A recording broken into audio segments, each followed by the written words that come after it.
तो क्या कहते हैं कि सतनाम जो 2 अक्षर का मंत्र है, जिसमें एक ओम है, एक तत् है, और ये ऐसा अनमोल मंत्र है, इसकी इतनी कीमत बताई है। यदि विधिवत परम संत अधिकारी संत से प्राप्त करके, अधिकारी आपको बता देता हूँ 21 ब्रह्मांड में, इस विश्व में, इस दास के अतिरिक्त इन तीनों मंत्रों को देने का कोई अधिकारी नहीं है। या गलती ना करियो, बहुत धोखा खा लिया आपने।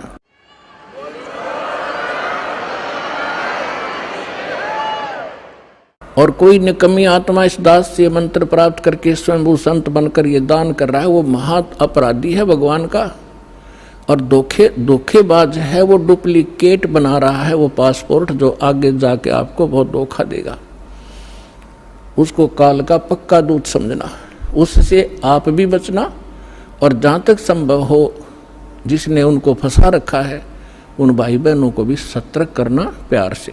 तो क्या बताते हैं, इस सतनाम के 2 अक्षर के मंत्र का श्वास उश्वास से नाम जपना होता है। परमात्मा कहते हैं श्वास उश्वास में नाम जपो, व्यर्था सांस मत खो, ना जाने इसी श्वास को आवन हो कि न हो। फिर क्या बताते हैं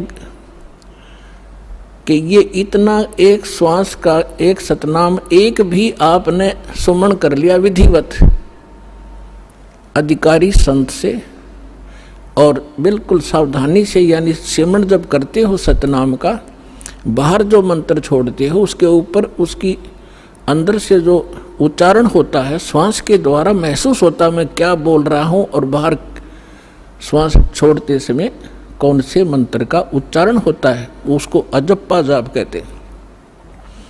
बाहर छोड़ते हैं उस मंत्र के उच्चारण पर आपकी सुरत और नृत लगी रहे, मन लगा रहे। अंदर जौन सा लेते हैं, जो 2 अक्षर में से एक अंदर लेते हैं, उसके ऊपर भी आपका ध्यान रहे। वैसे मतलब नहीं कि आत्मा माला फिरती रहे, सांस चलता रहे और सुमन होता रहे, ये नहीं चलेगा। सुरत नृत और पवन, सुरत नृत मन पवन, ये चारों पदार्थ एकत्रित करने होते हैं। जब श्वास, पवन माने श्वास से सुमन करते हैं, तो उसके ऊपर हमारा सुरत और नृत और मन, और श्वास चल ही रहा है, ये पवन, इन चारों को एकत्रित रखना है। तो ऐसे एक सिमरण आपका पूरा हो गया। जल्दी नहीं करे इसमें, ये सहज मार्ग है।